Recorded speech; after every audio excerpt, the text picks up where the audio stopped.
Hello, everybody, and welcome into another edition of Go with the Flow, presented by RS Andrews. My name is Brandon Adams. Happy to have you with us and happy to be doing another week's worth of picks. Of course, not quite as happy as I would have been had I gotten a couple of extra wins, but we'll give you an update on the standings here coming up in just a moment. Good to have the entire Dog Nation team on hand. Mike Griffith, Jeff Santel, Connor Riley, and of course, RS Andrews' own Dari Payro here to make his picks there as well after a fun and spirited week one. If you've never joined our show before, here's how it works. Over the course of our time, I and the rest of the Dog Nation folks will make our picks. We'll invite the Dog Nation daily listeners and viewers to also share their thoughts there as well. And once that happens, a consensus is formed. And then we ask Dari Payro if he wants to go with the flow or join that consensus. And one of the reasons why we call the show Go with the Flow is because RS Andrews is really good at keeping the things that are supposed to be flowing through your house, they keep them flowing for you, whether it's the AC coming to your air conditioning vents or the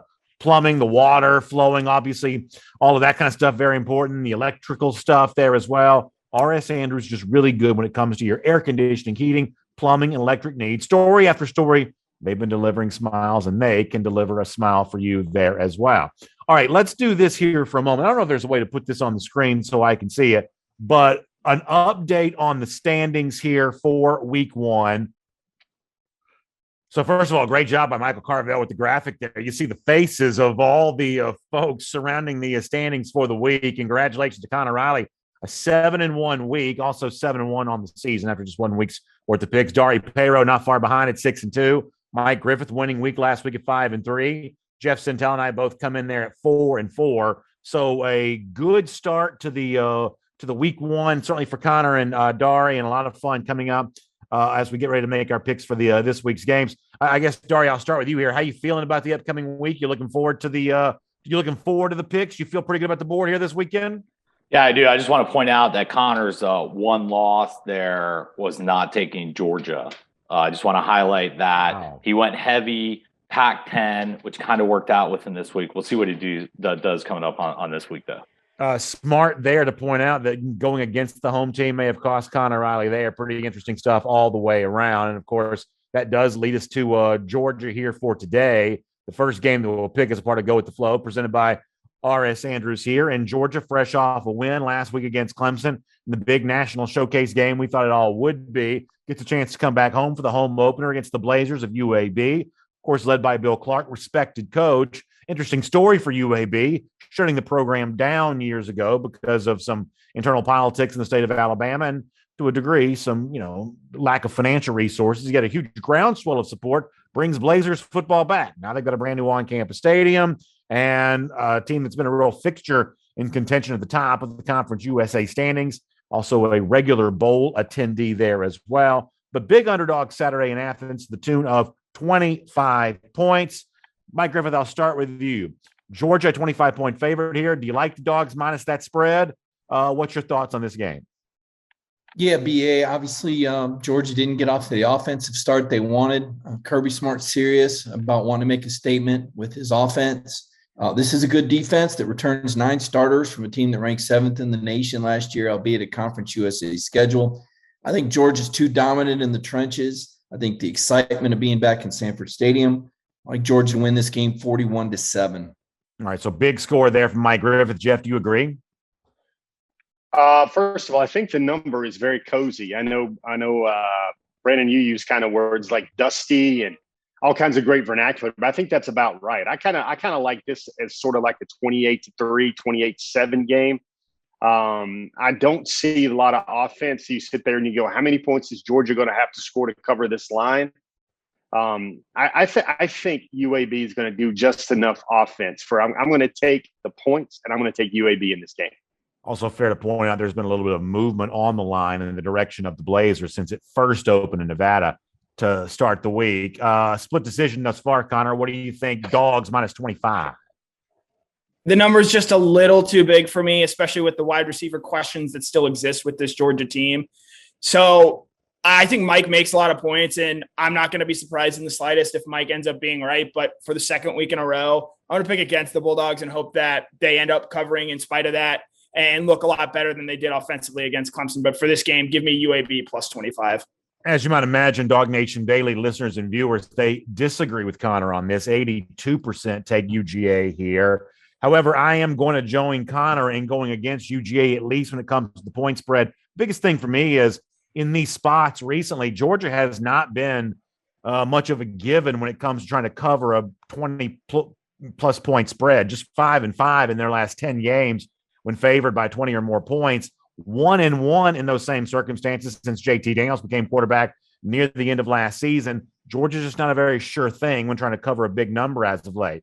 A lot gets made of UAB and being a better team than some folks realize, and obviously a team that's been playing these games against SEC competition back since I was a kid. However, against the spread, the truth is they're not very good. Just 2-8 in their last 10 when facing SEC competition against the spread, but good enough to keep it just inside a 28, 25-point number. If we're talking about 24 or less, I'm thinking about Georgia. Once the number gets up to 25, that becomes too much for me. So I'll also take UAB plus the points here. I just don't trust Georgia to score enough right now to cover this. However, the flow is on the side of UGA. Dar, you want to go with the flow and take the Bulldogs? I'm taking the Dogs. Let me get my tasty beverage here in celebration of hell of a game this past weekend. That's right. It was great to have Dari with us for Dog Nation Invasion, by the way, as the beverage gets poured back there. Yeah. I think this is a tricky line where it's at. I think it plays out somewhat what Jeff was kind of saying. I think Georgia, maybe high 20s, maybe low 30s.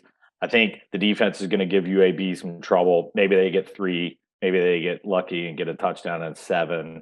I'm gonna take Georgia to cover this one, but I think it's going to be close covering that number. But I think they're going to do just enough at home here. We'll turn our attention back to Georgia before we are done with today's show. But for the next series of games, I'm going to see something a little bit unusual. A series of SEC teams, underdogs in non-conference play, and in some cases, to teams that actually lost in week 1. Like our next game up here, as Dari Payro's alma mater, East Carolina, gets ready to host South Carolina. Of course, Dowdy Ficklen Stadium, one of the most intense group of 5 atmospheres for on-campus stadium in the country. And obviously, that's expected to be rocking and rolling for South Carolina, rolling in there on Saturday. As I mentioned before, East Carolina didn't lose week 1 to Chase Bryce, the former Clemson backup quarterback, now at Appalachian State. I guess he was briefly at Duke there for a minute too. South Carolina, much better showing in week 1, though, when it comes to a 46-0 pacing of Eastern Illinois, led by former graduate assistant at quarterback, now Zeb Nolan. The other big story here is the possibility the Gamecocks could get some healthy players back. Luke Doty has mentioned the idea that he's expecting to be 100% on Saturday. That's the original South Carolina starting quarterback. We'll see if he actually plays. There's also some talk that Kevin Harris, a very good running back for the Gamecocks a year ago, he could be on his way back there as well. But for now, the Gamecocks are an underdog to the Pirates here. What do you think, Mike, of East Carolina giving to South Carolina? Yeah, East Carolina is always known as a game program. They play tough football there. There's a lot of pride. One of those ultimate underdog programs, and I've got a lot of respect. But there's a difference between SEC level talent and the level of talent that East Carolina plays with. And albeit it was Eastern Illinois, one of those nobody schools, but when a program has confidence and buy-in, it makes a big difference. And I think Shane Beamer is a good coach. I think he understands that he doesn't have to be real complicated. This is a game that South Carolina should dominate at the line of scrimmage. I think there's a lot of pressure on East Carolina. This is a game now they're favored to win. They don't get to play that underdog card. I'm going to take South Carolina to win straight up 24-21. CBS NFL analyst Tony Romo might dispute your characterization of Eastern Illinois as a nobody school. I believe Romo's an Eastern Illinois graduate. I believe I might be right about that. But interesting pick nonetheless. Mike, going with the SEC side on here. Jeff Sintel, what do you think? Yeah, I just scratched my head over this one. We've got guys, an SEC team that is a road dog playing at East Carolina. I don't know. That doesn't compute. I kind of think a lot about what Mike was saying there. I know at least 3 potential first-round draft pick types on the South Carolina front. They've got Marshawn Lloyd, a top 60 overall back that kind of came back into his knee injury a week ago. He's going to catch some balls out of the backfield. You add a Luke Doty, you add a Kevin Harris. You can see which way my pick is flowing right here. Regardless, you add in the fact that East Carolina lost to App State rather humbly, rather widespread result right there. Give me South Carolina. I think South Carolina's going to win this one by 10 or 14 points, so I'll certainly take the 2 or 3 that Vegas is giving right now. So the Dog Nation team going against Daria's alma mater here at the moment. Lots of garnet and black amongst these picks here for now. Connor, Riley, what do you think? First of all, East Illinois has not only produced Tony Romo, but 49ers quarterback Jimmy Garoppolo and New Orleans Saints head coach Sean Payton. So quite a football lineage there. If I was Tony Reality and this was around the horn, I'd be giving you some of those like points right now because that's a good drop in. Dynamite drop in. Mike made a really good point about the line of scrimmage here. I think South Carolina is going to dominate that. I think they've got the more talented team here. And while obviously question exists at the quarterback position, you can give me the more talented team as an underdog. I hate agreeing with Mike and Jeff here. It feels like a very square pick, but give me South Carolina here +2. Dog Nation daily listeners and viewers go the other direction. They take East Carolina here in this spot, although interesting to see all 3 of our riders there go with, in this case, the underdog SEC team. You know, the interesting thing here is that if you go back to Nevada at the beginning of the week, you know, one of the prominent books out there actually opened South Carolina as a 3-point favorite, but the line moved quickly in the direction of East Carolina, suggesting that big bets were coming in. At one point in time, getting to South Carolina +2, and some spots even higher than that at a certain point. But in the intervening moments since then, you've seen the line move back the other way. The big question a gambler should always ask himself when it comes to steam like this, you know, is this real steam or not? Because if it's real steam and if it's coming from, you know, edge bettors placing big bets, usually following in their footsteps is the thing to do. In this particular case, I don't think that's what this is. Of all the first-year coaches in the SEC, I think the outlook for Shane Beamer may be slightly higher than it is for guys like Josh Heupel or Brian Harsin. So I'm going to take a little bit of a flyer here on South Carolina on the thoughts that maybe the public jumped too quick here on East Carolina.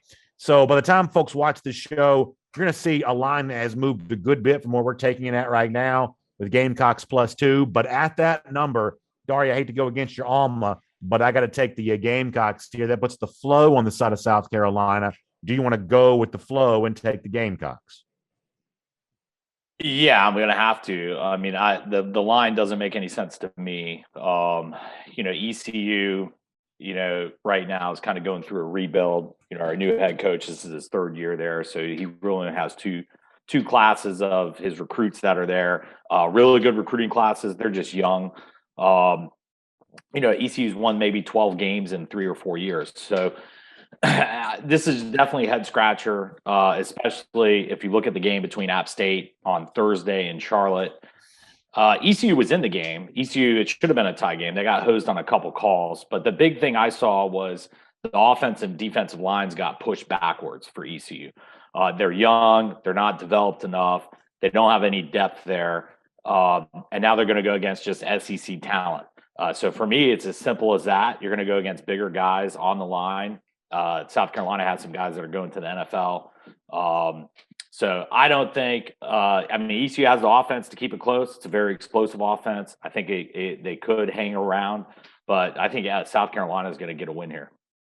It's really an interesting game in the SEC. Another game, similar circumstances, see is a Tennessee team dealing with an underdog role against Pitt, but this time the SEC team's actually playing at home.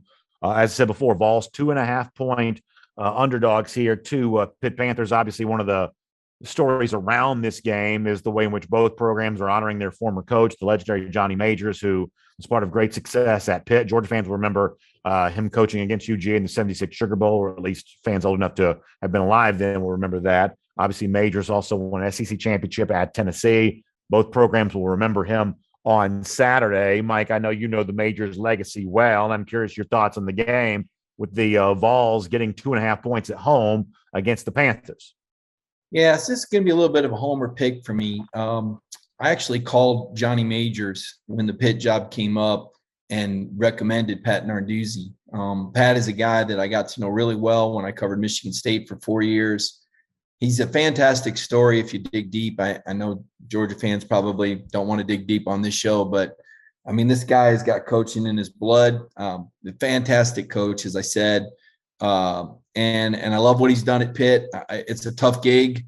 It's an NFL town. Knocked off Clemson. That's hard to do at Pitt. He's a chip on the shoulder guy. He's going to bring a lot of pressure. This is a Tennessee team that did win against Bowling Green, but had some turnover issues. Not convinced their offensive line can handle the steam that Narduzzi, whose team tied with Clemson for the most sacks in the nation last year, is going to bring. Pitt's a 3.5-point favorite.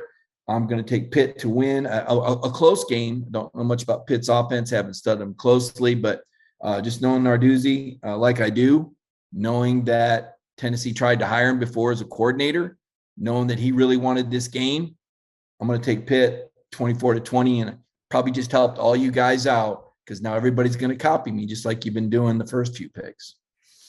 Jeff, do you want to copy Mike here and take the Panthers as well? First of all, Mike, that's a very low blow, accusing this esteemed panel of plagiarism when it comes to our picks. All I know is that I think Josh Milton's line was 11 for 23 last week. Tennessee can't run the ball. A lot of their talent, which made them the SEC team against an ACC team, is now somewhere else. I did not like, I said, that 11 for 23 completion line. And I also love what Pitt did last week. Mike brought up pass rush. I don't care about the pass. I care about right now. And Pitt, I believe, had 5 sacks last week in their opener. I'm going to take Pitt to win this game. I think Pitt will win this game by about 7 points. Obviously, I think they will cover that 3.5-point spread to Tennessee. That Pitt opened, by the way, a 51-7 win against UMass. So bad team, but a dominant win for the Panthers on that. What do you think, Connor? Is this line 3.5 or 2.5? Because I've heard both, and I have it as 3.5. Okay, maybe I have the wrong thing then. If 3.5 is what it is, then maybe I have the wrong number. That 3.5 and 2.5 is a pretty deal. Significant. You're 100% right. That's a very big deal. So I think Mike hit the nail on the head here. I like Pitt a lot. Joe Milton really scared me last week with how he played. He had to wait until late in the fourth quarter to get a completion there in the second half. And yes, Tennessee won. Bowling Green might be one of the worst FBS teams out there. And the fact that they couldn't cover in that game is a little concerning to me. I know I do love a good home dog, but I think Mike made a lot of really good points about Narduzzi. This Pitt team is going to be buttoned up, professional. Kenny Pickett is back there for quarterback, an experienced quarterback there for Pat Narduzzi. Give me Pitt here minus the 3.5 points. Let me explain something to our audience here for a moment. This is backstory, but we picked the games earlier in the week than you watched the games. And as a way of making it fair for everybody, we locked the lines in early in the week. So there's late movement frequently, but we all agree to use the same lines that are set earlier in the week. So everybody's kind of working from the same vantage point on making these picks. And with everybody else here, the graphic that you're seeing on your screen is incorrect at 2.5, but we're all agreeing that Pitt right now is a 3.5-point favorite on the road. We all agree on that? Yep. Okay, yep. So error on my part with the graphic that you're seeing, but the spread that we're all working from is Pitt minus the 3.5. And even with that, and Connor's right, that's the other side of a key number of 3. Even with that, by the way, I should also mention the Dog Nation Daily listeners and viewers, 66% take Pitt, so by almost a 2-to-1 margin, going in the direction of the ACC team here. And even with the extra point on the spread, for me, it's still a take on Pitt. And with the first-year coach in Heupel at Tennessee, there's no trend data for Tennessee that I think is relevant in this game at all. And, Pitt is one of these teams just going to go 6-6 every year, somehow, some way. Last year, kind of an example of that. So they start the year 0-5-1 against the spread to begin, but actually finish the season by covering 3 of their final 4 games. Dominant win last week to go 51-7 over UMass, but a team that's been playing good football as of late. However, my real reason for going against Tennessee is a little bit selfishly, I thought that Tennessee's season total of 6 was the easiest under on the board. I don't think you get to 6 easily if you win this game against Pitt. So because I have been such a heavy take on the Tennessee under, this is one of those games you've got to lose to get under 6. So because of that, I just don't see Tennessee standing up here in this game. A Pitt team that's been hot as of late. I'll take a flyer on that. I'll take Pitt here as well. And that is a clean sweep on the part of the Panthers in the first Power 5 versus Power 5 matchup for Josh Heupel in his Tennessee career. Dar, you want to go with the flow and take Pittsburgh? I can't. Even though I think Pitt's probably the better complete team right now in this game. I'm going to take Tennessee, and I'm going to take the points with them playing at home. I think it's going to be a low-scoring game. I like the under in this game. I think there's going to be a lot of defense and a lot of stalled drives, and I think how Tennessee is going to win this game is they're going to win on the defensive front, really slowing down Pitt's offense, and I think they're really going to get physical up front with the offensive line establishing the run, and I think playing at home, that's going to be enough for them to win by like 1 or 2 points late in this game. Another SEC team going on the road here this weekend is Texas A&M, heading out to Boulder to take on Colorado. They play in this spot as a 17-point favorite. Jimbo Fisher's team knocked on the door of the college football playoff a year ago, just on the outside looking in. Want to be believed as a real threat to Alabama here this season. Mike, what do you think about Texas A&M on the road at Colorado? Yeah, Carl Doral was the first-year coach of the year last year. Was able to have a decent season despite not even getting to meet his team until fall camp because of COVID. So a really good start for Coach Doral. Jimbo Fisher got a raise to $10 million a year, and he hasn't even won the division yet. Kirby Smart's got to be wondering, wait a minute, how does Jimmy Sexton get this guy to $10 million a year, and he hasn't beat Alabama, and Kirby's still sitting here only making $7 million? I mean, that's all he's making. So I think if you're going to give Jimbo a $3 million a year raise, you should at least expect to beat Colorado and make all those boosters happy that like to bet on the Aggies. So I'm going to take A&M to cover this game, 45-27 in Boulder. Jeff, how about you? Yeah, I'm kind of agreeing with Mike here. I think one of the things I saw, you're gonna have Texas A&M breaking in a new quarterback, and I always liked that guy. On the recruiting trail, he was a guy that showed up late. And Connor, I'll let you. I'll answer the thought running through your head because I actually like Graham Metz to play a lot better against Penn State last week with the Wisconsin-Penn State game. But King's a guy that has legs. He's got a little bit of wiggle. He can get the ball downfield. If I remember the synopsis of the Texas A&M game, I think they ran for 250 plus and threw for 250 plus last week. Now they turned the ball over a whole stinking lot, but I think this is a game where Texas A&M, if it's going to be what it thinks it's going to be before it gets to those, hype deflating losses against maybe an LSU and an Alabama, the stuff type of things that happen every year. I think there's going to be some buzz on the Texas A&M train. I think you're going to see a couple of those wide receivers. I do think perhaps they've got the best tight end in college football right now in Jalen Weidemeyer. So I'm going to go with Texas A&M putting up a big number and covering that 17. I think is it 17? I think they'll cover that 17 and a half. There you go on that. So a couple of Aggies picks here thus far. Connor, what do you think?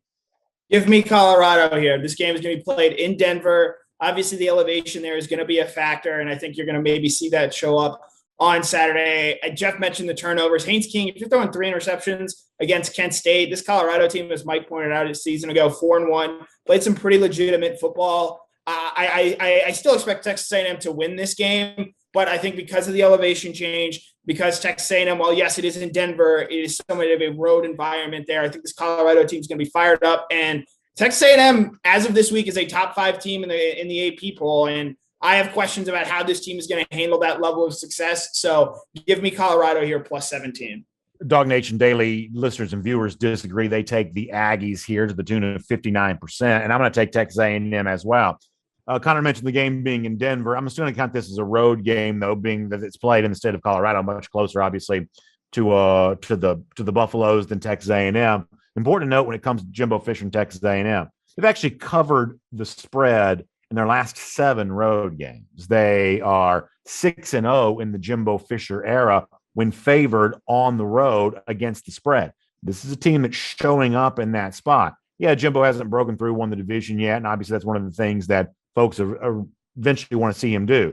But there are underlying fundamentals below that suggest this is a program moving in the right direction.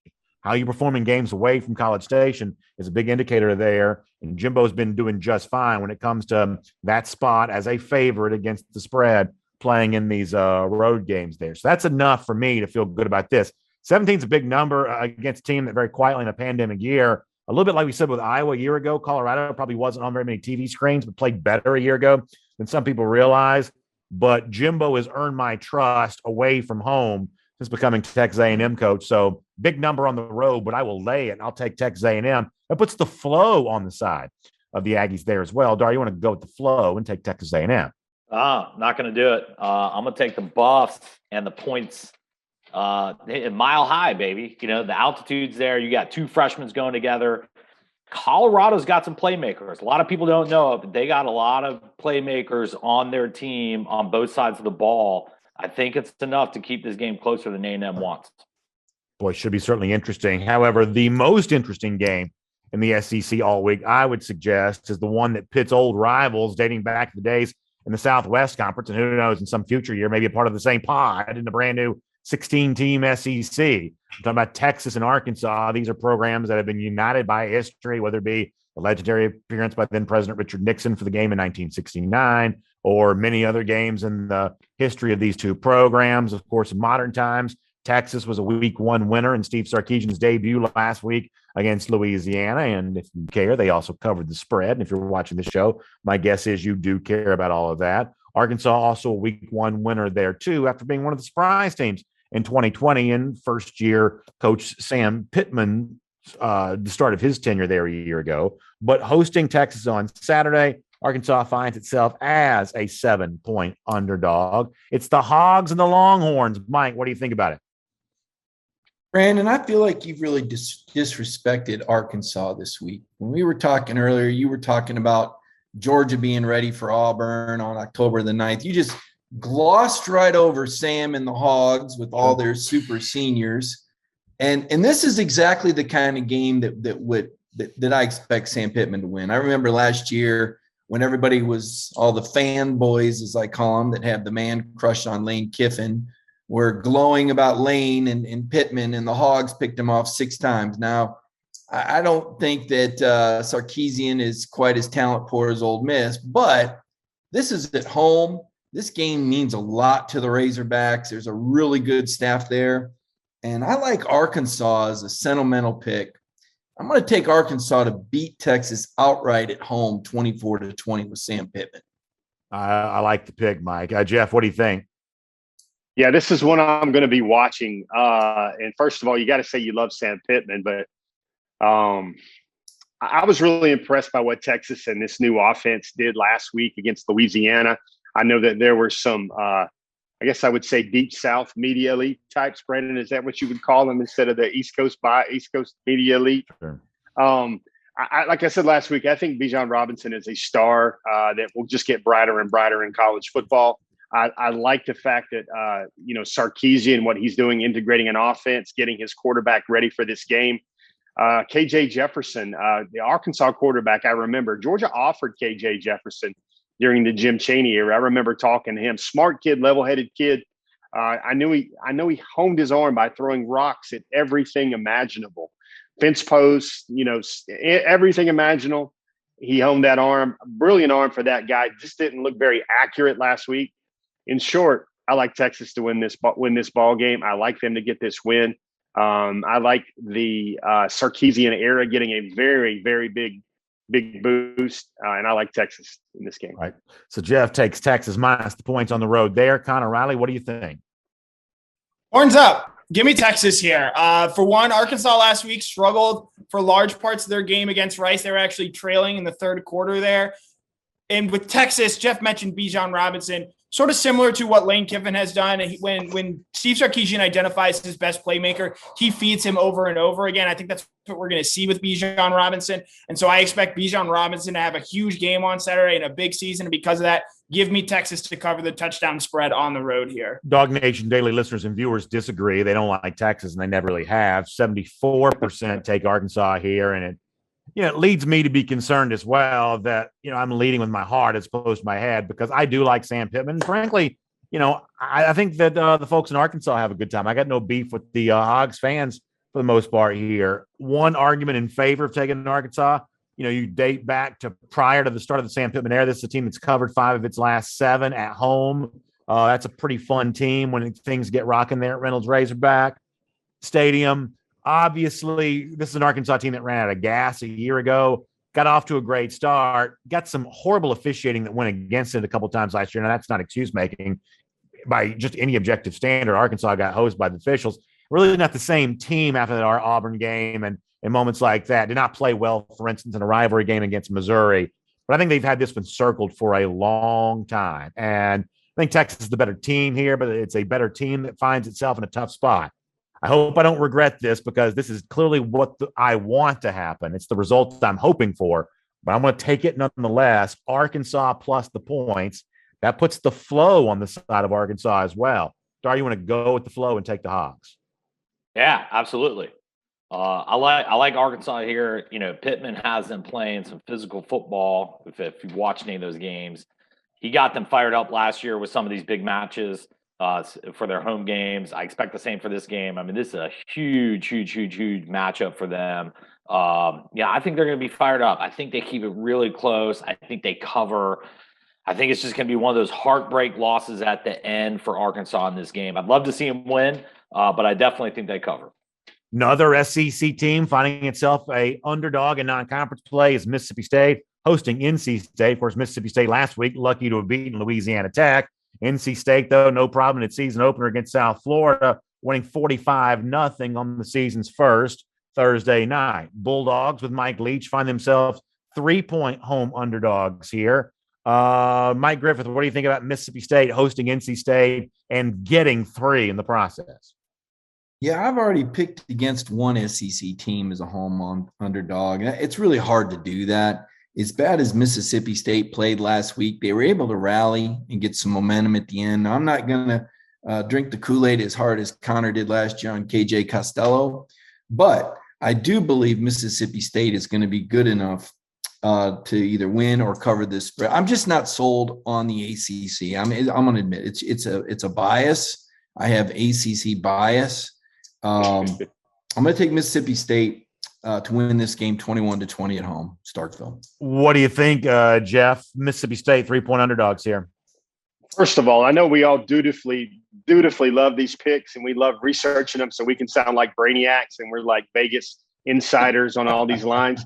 First of all, looking up this game and spending some time on that was like picking the longest line at the DMV when all of them are long. There's really no good choice when you're trying to figure out this game. I know this, that running back Marks at Mississippi State, he's pretty sporty. He's a Georgia boy. You got to think the Mad Pirate will get this done. I'm not going to go SEC bias. I'm just going to go, I don't really know how good a football team NC State has when you go, okay, is NC State maybe number 4 or number 3 from the bottom of the ACC? And then so is Mississippi State number 3 or 4 at the bottom from the SEC. Man, give me Mississippi State in this game. I think they're going to win this one. They're going to win it by about 10 points. So a lot of maroon here, Connor. You want to join that fray and take the Bulldogs? God, no. This was a Mississippi State team that was losing by 20 in the fourth quarter to Louisiana Tech a week ago. Furthermore, I actually really like this NC State team. They took care of business against USF in week 1. Their quarterback, Devin Leary, when he's played the last 2 seasons, NC State has been a very good football team. They have a lot of talent there that ultimately gets developed into an NFL level. We'll see I think if they can make a move up the ACC standings this year, but I like this NC State team a lot. I think this is maybe my easiest game of the week. Give me NC State here, -3 on the road. So I don't have the Dog Nation Daily listeners and viewers as a graphic here. That's an error, but 51% did take the Bulldogs here. I got to go with Connor, though, and I don't have a lot of analysis on this. To me, there are 130 teams in Division I football and at the highest FBS level. If you look at the 65th best, it's flat-footed even. I think that NC State's on the one side of that 65, and I think that Mississippi State's on the other. In other words, to me, broadly speaking, this is a good team versus bad team. NC State's the good team. Mississippi State's the bad team. At -3 on the road, NC State is on sale. I'm a bargain shopper. I will take the Wolfpack because, frankly, I just don't think Mississippi State is good at all. I said it all year long last year. I was right virtually every game, minus the season opener against LSU, and I am picking right back up where I left off. Going against Mississippi State is an easy decision for me. But the flow on the side of the maroon and white here. Dar, you want to go with the flow and take Mississippi State? Well, usually, an SEC dog at home against a non-conference team is no-brainer, but I can't do it. I'm not going to take it. I'm going to take NC State in this game because I think they're the better team. They definitely have the better running game, and I think that's going to be the difference in this game. I think they're going to keep keep their offense on the sidelines. If you look at what they did against South Florida last week, they ran 32 times on the left side of their offensive line, which has 2 first-team All-Americans. Their tackle and guard are going to the NFL. They had almost 300 yards rushing and averaged almost 9 yards per carry. You know what they're going to do, and they're saying, stop me. That's how good that running game is at NC State right now. If maybe I buy the hook here and get it down to 2.5 because that Mad Pirate may try to get a rally to kind of keep it close late. But I think NC State's going to cover this spread. Let me remind you, we're watching Go with the Flow, presented by R.S. Andrews. Dari Payro from R.S. Andrews, ready to take care of you, he and his entire team for your air conditioning, heating, plumbing, electric needs. Obviously, a lot of folks still thinking about that air conditioning unit as this hot September rolls on. And if you know your system's on its last legs, if you know it's really kind of past its expected shelf life, go ahead and get some new life breathed into it. Get it back tuned up to factory fresh specs. It only costs $99. You can find them online today at rsandrews.com and get a lot more of that. One more SEC game to pick. We've got a couple of very interesting games in the top 25 there as well. The final SEC game sees a new-look Kentucky offense getting a chance to host Missouri as a 5-point favorite of the Wildcats, fresh off a rough performance for Kentucky at Como a year ago against Missouri. This, I think, an incredibly intriguing game in the SEC East. If you're looking for those teams below the Georgia-Florida pecking order, third best team in the SEC East is likely the winner of this game and maybe even a threat to Florida a bit there as well, just underneath the Bulldogs. The point is, it should be a good one in the Commonwealth. Kentucky, as I said, is a 5-point favorite. Mike, what do you think about Kentucky, Missouri? Well, first of all, I can't believe that you group Georgia and Florida together in the same sentence. Because I didn't group them. I ranked them: Georgia, Florida, and then just below that is Missouri, Kentucky. See, I think it's Georgia, and then I don't know who number. I'm not sold on Florida. Unfortunately, we're not picking the Gators, so we can't talk about the 2 interceptions and how bad Emory Jones looked. I'm not so sure that one of these teams isn't the second. It won't finish second in the East. I like Missouri. I also mentioned that as a possibility. It's a possibility. So I like Missouri to win this game. I guess Eli Drinkwitz has made some good quips, and they had a little bit of a struggle in week 1. But, as Kirby told us, sometimes you want to be exposed and learn about yourself. And beyond that, this got personal for Missouri. They lost some really tough games to Kentucky back-to-back, and last year was personal. I think it's still personal. And Kentucky is a basketball school. It's exactly the kind of school that has this sort of letdown at the beginning of the year to set up the Big Blue Madness. I look for Missouri to go in there and spoil this for Kentucky and pull the upset. I'm going to take Missouri straight up in this game, 20-17. Connor, what do you think about Kentucky here as a 5-point favorite against Missouri? I came in ready to pick Missouri because everyone and their mom is on Kentucky this week. But I know BA is on Missouri. I know Mike is now on Missouri. And knowing that, I'm going to reverse course, probably against better judgment here, and take Kentucky. I think it's the most square pick out there this week. Kentucky looked really good throwing the ball with Will Levis week 1. Missouri struggled a little bit with Central Michigan there. Kentucky's at home. This is a team, there's a little bit of buzz around them. BA mentioned, I think they can finish second in the West if things break the right way. And this is the most square pick out there. But give me Kentucky to cover the -5 this week. And if they don't cover, I have only myself to blame for outsmarting myself and not picking Missouri here. A lot of folks do like Kentucky, Connor included. The Dog Nation Daily listeners and viewers also 62% on the side of the Wildcats. And one of the themes of the first couple of weeks of our show has been teams that played quietly better during the pandemic than people realize. End of season, we saw a Georgia team go into Columbia and really beat up on the Tigers. But that's actually the outlier performance, especially at home for Missouri a year ago, including a 20-10 beatdown of Kentucky last season. Now, Kentucky's got a new starting quarterback, new offensive coordinator since then. But I think that Eli Drinkwitz, of all the first and second year coaches in the SEC that we're talking about trying to get programs started, I think Drinkwitz is as really as impressive an early start as really any of them. And I like them to win this game on Saturday on the road at Kentucky. I definitely like them plus the points. Dar, you want to go with the flow, take Missouri, or go with the flow and take Kentucky? I like Kentucky at home here. Missouri was really good at home the past couple of years, and when they go on the road, they really haven't been that good. If you look at them, they're actually 7-20 against the spread in their last 27 road games. So I'll take Kentucky at home 5. I think maybe a little much here, but I'm gonna roll with Kentucky.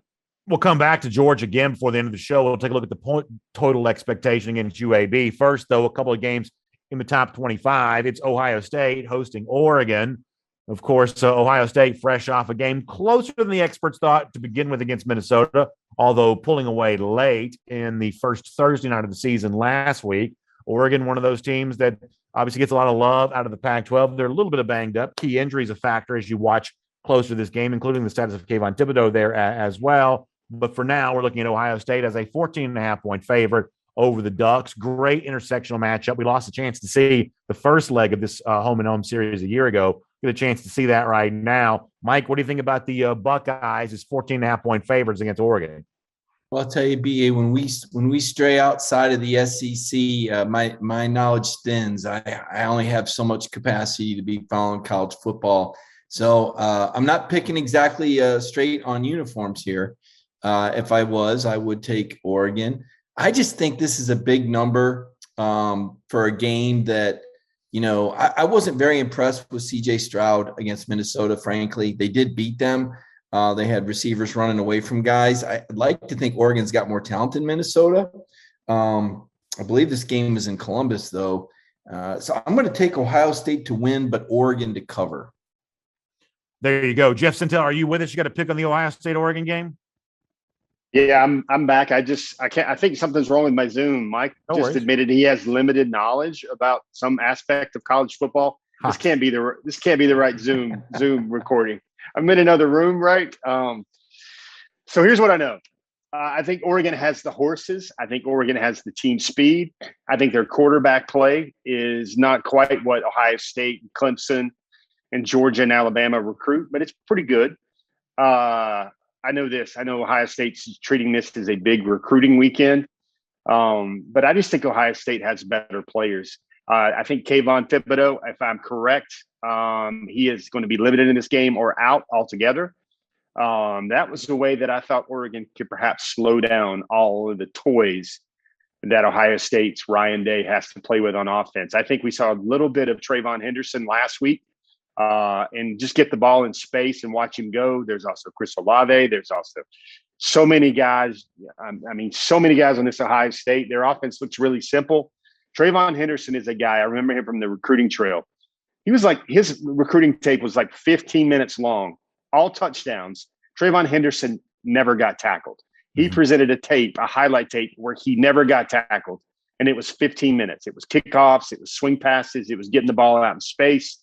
He was the number one running back in the country last year for a reason. I like Ohio State, and this number I think is at 14.5. I like Ohio State to cover this game because the thing there I'm going to come back to, Kayvon Thibodeau, I think in a lot of areas, Oregon is great to very good, but I think you're talking about a top 12, top 8 program right here going against the top 5 program at home when they got something to prove, and guys like C.J. Stroud will only get better. I like Ohio State to cover this big number. Connor, Ducks on the road in Columbus get 14.5 points as a welcoming gift. What do you think? Give me Ohio State here. This game starts at noon, which means it starts at 9 a.m. Local time for Oregon. It's a body clock game. If you follow the NFL numbers, West Coast teams going east traditionally do not play well in that early window. And while I agree with Mike on C.J. Stroud, I was not impressed with what he did last week against Minnesota. With the skilled players they have around him, Trayvon Henderson is certainly going to be a name to know. But Chris Olave, Garrett Wilson, even Jeremy Ruckert, their tight end, they are loaded at the skill position players. And the strength of this Oregon team is its front seven. I have some questions about whether they can hold up there in the secondary. And offensively, again, this is a team that I just don't know if they have the quarterback necessary to pull the upset here. I think Oregon's going to be able to score points. I'd love this line a lot more if it was 13.5. I'd love to throw Ohio State in the teaser. But I think Ohio State has the athletes on the outside to make this very difficult for Oregon, and I don't know if Oregon's offense is going to be able to keep up. So give me Ohio State minus 14.5 here. Dog Nation Daily listeners and viewers, they go the other side. They take Oregon here plus the points. I must disagree with them. Stroud did not play well on the road against Minnesota. Many quarterbacks struggle in their debut game, especially when it's on the road in conference play. I expect a bounce back from him on Saturday. I'm overwhelmed by the offensive talent that Ohio State has around him. I think they put that on display. I actually think Ohio State could win this game quite comfortably, to the point that the point spread's not even really a factor here one way or another. Ohio State, I believe, could cover easily, even though I have respect for Oregon as a team. That puts the flow on the side of Ohio State. You want to join the flow? Go with the flow, Dari, and take the Buckeyes? Yeah, definitely. I mean, I'm kind of with Connor on this, and it's kind of head scratching. Like, how did the athletic director at Oregon agree to a noon kickoff for this game? I mean, if you're trying to get your program on the stage, you want to at least be somewhat competitive.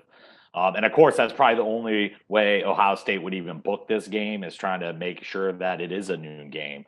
But this is the first time they played since the 2015 national title game. And, Oregon, I think, had a much better team back then, and still the Buckeyes beat them by over 20 points. They played them 9 times in the history and have beat them all 9 times. I think they're going to win this by 20-plus points again in this game. Good point by Dari. A rematch of the 2014 College Football Playoff National Championship game. The other big top 25 matchup outside the SEC here this weekend is the side of ESPN's College Game Day on Saturday. It's the battle for the Cy-Hawk Trophy. It's Iowa, fresh off a really dominant win against Indiana, going to Ames to take on Iowa State, which had more trouble in week 1 than it would like to have had, but still finds itself as a 4-point favorite here against the Hawkeyes. Mike, what do you think about one of the great in-state rivalries in college football between Iowa and Iowa State? Wow. You must have a large group that includes great. I'd say very good. That's not quite great, though. I'm not buying in on Iowa State, BA. I'm just not. They struggled with Northern Illinois. This is a program that hasn't proven it can handle success. Iowa was sneaky good last year, I think. I'm not so sure Iowa wasn't the best team in the Big Ten. Maybe they'll change a rule again to keep Ohio State in. I'm not sure. Ohio State pretty much runs that league. Good news is at least the Big Ten wants to play football this year. Last year, they tried to cancel the season on everyone. Even so, I'm going to take the Hawkeyes as an underdog to win this game straight up and remind everybody how lousy the Big 12 is. So give me Iowa 21-17. Cy-Hawk Trophy, Jeff. Who takes it home? Iowa getting 4 on the road. Mike, you caught my ear with that last part. I guess you have a large grouping of lousy, because if you're putting both of these guys in lousy, or you're putting the Big 12 in lousy. I was a big Iowa fan last week. I think a lot of times, the recency bias, where everybody just looks at last week and they're like, okay, that's the sample size. I like this history in this game. I think Iowa has won 5 in a row, 6 out of the last 7. My man Goodson, the running back there at Iowa, had a great start, ran very well last week as they handily took care of the opponent last week. I like Iowa to win this game. I like them to make it 6 in a row. I like them to make it 7 of 8. They're getting the points, take the points, but I think Iowa's going to win this game outright. It's an interesting reversal, given the fact that for years in this series, Iowa State could not lose, even when they were an underdog in the early days of the Kirk Ferentz era, but it has been all Hawkeyes as of late. Connor, what do you think? Yeah, the line here for El Assico is a little weird, because based off of last week, you would think Iowa would probably even be a favorite, even though this game is on the road. So Iowa State, a 4-point favorite. So even if you take away the 3 points that are baked in with home field advantage, you still have Iowa State in the eyes of Vegas being the better team. I said last week, Iowa is the best team in this state. I actually think the way people talk about Iowa State is how this Iowa team should be talked about. I think they're going to be physical. I think they're going to be mean. I think they're going to be nasty. So give me Iowa here on the road to win once again in the Cy-Hawk Trophy. Dog Nation daily listeners and viewers agree. 58% take the Hawkeyes. I've been on Iowa in this game since the summer. The whole world's on that now, given the way that Iowa beat up on Indiana a week ago. I'm not going to get scared off by the public on this one. I still like Iowa in this spot. Dari, what do you think about Iowa State? Yeah, I mean, again, this was like another head scratcher when I first saw the line this week. I mean, I think Iowa has a better defense than Iowa State, and I think Iowa has a better running game than Iowa State. So I like Iowa to win this outright, and I'll take them in the money line. So Dari goes with the flow, takes the Hawkeyes. In fact, gives you a little extra juice there by taking them on the money line as well. I do think this is a fun game. I think that Ames one of the great environments in college football. And so I think this is a pretty fun display for an otherwise relatively weak week 2 around college football. One more game to pick. We turn our attention back to the Georgia Bulldogs here on Go with the Flow, presented by R.S. Andrews. And we look at the total points for Georgia and UAB. Low total here of 45.5. Obviously, game last week sailed way under with Georgia and Clemson. Mike, what do you think about the 45.5 right now for the Dogs and the Blazers? Yeah, those guys in Vegas, they know where the public perception's at. They know everybody's worried about the Georgia offense, and they see a low scoring game here. And because of that, I'm bucking that trend. I think this is going to go over, maybe not by much, but I expect the Bulldogs and Kirby Smart to put the pedal down. I think Kirby is going to want to make a statement. Any other year, BA, we'd probably watch whoever the fifth string running back is carry the ball 12 or 13 times in the fourth quarter. But because Kirby recognizes that Georgia perception is on the line, he needs to send a message and he needs to give these receivers work. They're going to be throwing the ball in the fourth quarter with the lead, and they're going to go over 45.5. What do you think, Jeff? 45.5 is the total. Yeah, see, I was curious whether anybody would go over, and there's Mike charging the beach, having this game going over. I think the best scenario for Georgia fans would be see somebody else besides JT Daniels throwing the ball around in the fourth quarter. Man, I just keep coming back to this game. That's why I didn't have a lot of confidence with Georgia covering this game. UAB's got, I think, this is the front. Everybody worries about how will UAB block Georgia. Man, UAB goes senior, 6-year senior, 6-year senior, 6-year senior, 6-year senior across their front. I was covering their quarterback when he was Mr. Football in Alabama as a senior in 2015, Tyler Johnson. He's won 2 Conference USAs. I really see this as a low scoring. I think UAB will get some movement on Georgia. They like to play action. They like to take vertical shots. I discussed before all the reasons why I think UAB is going to keep this game close. I like this game going under that score. Split decision thus far, Connor. What do you think?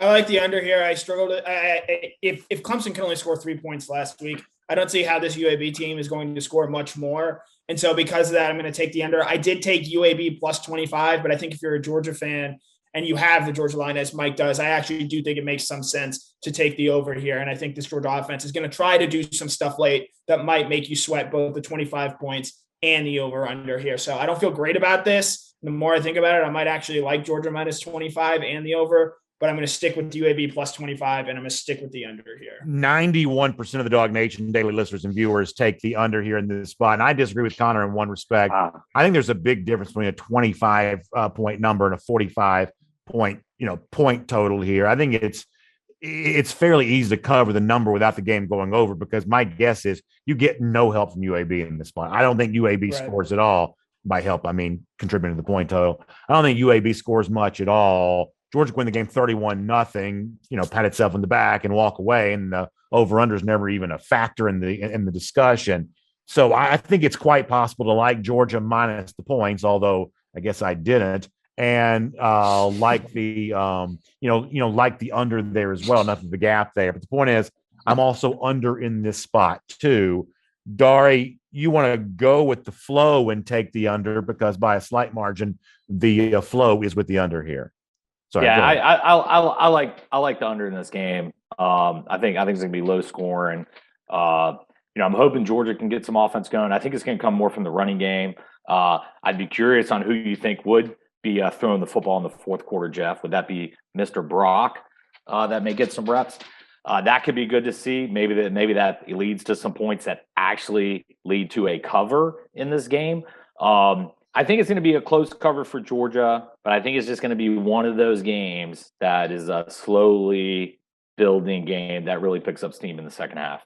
Yeah, should be interesting to see. Obviously, for over bettors, for Georgia bettors, a little action from backup quarterback might suggest some good things as far as all that goes. Either way, whoever you have in your picks this week, hope your picks turn out well. And if you don't want your weekend ruined by a water heater that goes out, don't forget that RS Andrews, in many cases, can replace that for you the same day. So make sure you find them online at rsandrews.com, and they'll take care of you for all your air conditioning, plumbing, and electric needs. Of course, big thanks to our friends at BetUS for supplying our odds data here for this show there as well. You can check them out online at betus.com. Use the promo code DN125 and get 125% sign-up bonus there as well. Gentlemen, to all of you, best of luck with your picks. Hope you enjoy the upcoming weekend's worth of games, and we'll be back to recap them all next week. We'll have an update of the standings, and we'll look ahead to week 3 as well. This same time next Friday, right here on Go with the Flow, presented by RS Andrews. Enjoy the weekend, everybody.